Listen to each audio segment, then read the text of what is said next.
G'day. The inaugural Las Vegas Grand Prix will be a highly anticipated race. There's been huge hype around it.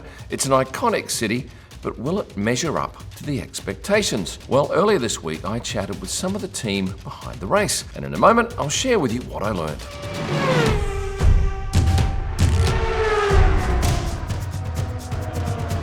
On Saturday night, November 18, this year, 2023, we will, for the first time in a long time, see F1 cars in Las Vegas. And not just in Las Vegas, but racing on the iconic Las Vegas Boulevard. So when was the idea dreamed up?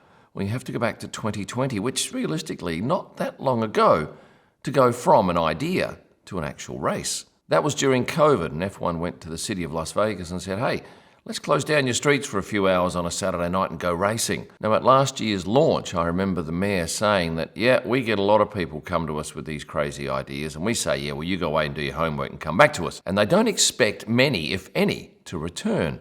Well, F1 did return, and they came back with a plan that has been boldly implemented. So who is running this race? Well, normally there's an organiser that pays F1 a fee to race in that city or on that track. This one's different because Formula One and the FIA are running this event. So if they make some money, they get to pocket it. If they lose money, that's their loss. And they've signed a 10-year deal to race in Las Vegas. So how does this race differ from every other race? Well, one major difference is instead of running Thursday to Sunday, we run Wednesday to Saturday in Las Vegas. That's because they want to run the race at 10 p.m. on a Saturday night. It's in November, it will be cool, might even be cold. But the background of Las Vegas casinos and the Strip is going to make for marvellous television and images.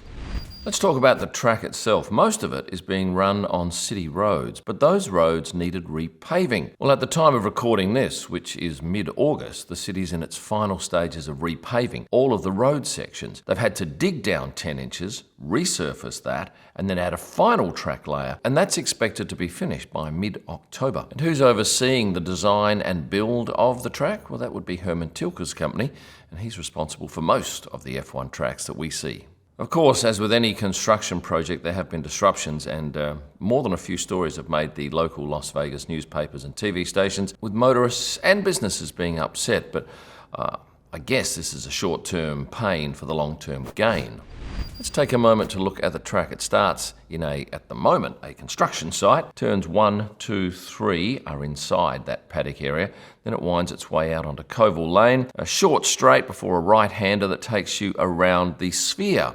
Now, this is an amazing building, and if you've heard nothing about it, go and do some research. But in essence, the whole of the exterior is a digital sign. Now, there will be F1 material showing on that screen, but there will not be the race at any stage. This area too is where the stage will be, and you've got major artists like Major Lazer, Mark Ronson, J Balvin, and even Kylie Minogue on the T-Mobile stage. The cars then come back onto Sands Avenue, go past the convention centre around the back of the Palazzo, and then it's onto Las Vegas Boulevard for the long run down to Turn 14. And on the way, they're passing iconic casino resorts. And then they head back towards the paddock along East Harmon, take a slight left-hander, and that takes them onto the start-finish straight. This is a 3.8-mile track. They'll be doing 50 laps.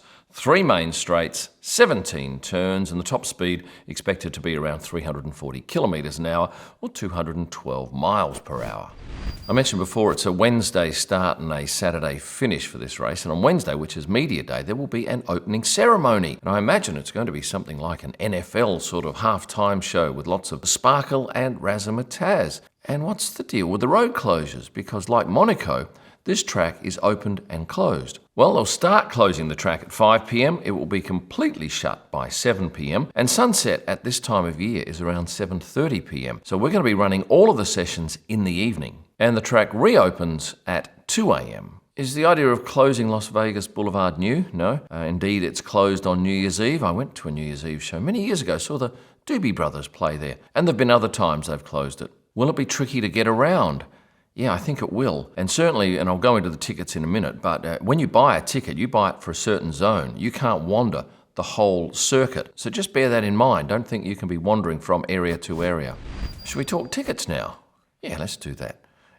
Straight up front, yeah, they're expensive. Every ticket includes some sort of food offering. So for general admission and grandstand seats, you get food, and that's done by Wolfgang Puck, This is not some cheaply put together food offering, and you also get non-alcoholic drinks. Doe & Co is doing all of the hospitality areas, and of course you'll get food and alcohol in those areas if you wish. And that's for the 3 days of the event. And what about crowd numbers? Well, they're expecting 105,000+ people per day at the track. Now, you've probably seen the pricing for grandstand tickets. They started at about $2,500. I spoke to some people the other day who were telling me they're paying $34,000 or $38,000 for two of them in a Bellagio package. Now, that doesn't include anything around the paddock. That's just simply some great food and booze, accommodation for 3 nights, and some marvellous viewing. So yes, this is very much going to be an expensive race. And we will have, in the paddock area, and I'll go through the construction of that shortly, we will have a cavalcade of stars.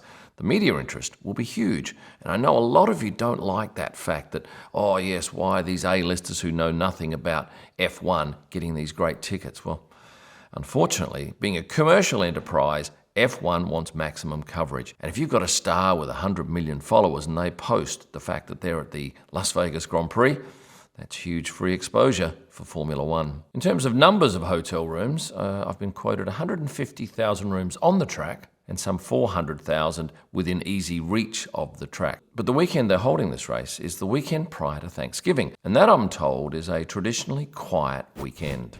Having a look at all of the different grandstands available, my choice would be probably around the paddock, 2, 3 and 4, if you can get those tickets. The other section I think I would be inclined to go to would be around the Sphere, because there's a bit going on there, and obviously you're in that area so you can take advantage of all the concerts, etc. And then, of course, along the Las Vegas Strip. Now, you might have seen these reports of F1 wanting $1,500 per person from venues along the Strip that can see onto the track. And bear in mind too, they're only racing on one side of the track, and that will be the inside of the track along the boulevard. Now, as you can see here, there are trees that run down the middle of Las Vegas Boulevard. I understand they'll be staying. But getting back to those venues that don't pay the $1,500 per head to F1, there have been some reports that they're going to be targeted with big billboards out the front and bright lights shining into them so that patrons who are there don't have any access to the track. Now, they assure me that's definitely not the case. But with those venues that are paying the big money, they will be accommodated. The others won't. Let's talk about the paddock. Here's the construction thus far, and it's quite magnificent. This was a completely empty block of land when I went there for the launch last year. So some of the stats. The paddock building itself is 1,000 feet long, it's 100 feet wide, and that's about 3 US football fields long. The garage is on the ground level. There are 2 levels of paddock club suites, and then a rooftop. But I think the most remarkable feature about the building is this F1 logo on top. This measures 28,000 square feet. That's around 2,600 square meters. And why have they invested such a large space and a fair amount of money in such a sign? Because it's hugely visible from the air. Las Vegas's airport is very close to the track, so a lot of those air passengers coming in will be greeted with this F1 sign. And at night, it's going to be magnificent. Now, construction of the paddock building only started this year, so it's phenomenal to think that they can get a building of this size done in less than a year. But have a look at it. Now, in this picture taken on August the 2nd, you can see that they've started laying the track in front of pit lane. From what I can gather, it looks like the run to the first turn will be one of the shortest that we have, although the FIA does say that the start line should preferably be at least 250 metres away from the first corner. And looking at this image, you can see that at the bottom of the picture here, some of those starting boxes are actually on a corner, and that doesn't happen at any other race. I'm looking at the construction images of the paddock, and I can't yet see there are any hospitality suites having been built, because in the likes of Abu Dhabi, Jeddah, Bahrain, Qatar, they're all permanent facilities. But looking on this image, it appears that they are all different designs, so maybe they're being built away from the track and will be dropped in later. If there's one thing Las Vegas understands implicitly, that is hospitality. And some of these hospitality suites we're seeing around the track are looking sensational. My pick would probably be the Red Bull suite, but you will be spoiled for choice all around the track, and you will have room to move, amazing food, lots to drink, and stunning views over what will be a sparkling looking track. Will the racing be any good? I don't know. What do you reckon? There is a very long straight, and that's always conducive to overtaking, even if it's not great racing like Monaco. I think the allure of being in such an iconic city as Las Vegas, with the lights, with the buzz, and the anticipation, will make this race a very interesting one. I can't wait for it. I hope I'm not disappointed. If you've learned something from this video, please hit the like button. And if you aren't subscribed, and I know about 50% of you aren't, please hit that subscribe button. You'll find my digital images at prostarpics.com. For my photo books, signed prints by drivers and team principals, merchandise and wall art, go to kimellman.com. And for my best images live from the track and during the week, Instagram's a place to be, at Kim Illman. Oh, and on Threads and Facebook. Sincere thanks for watching, and stay passionate.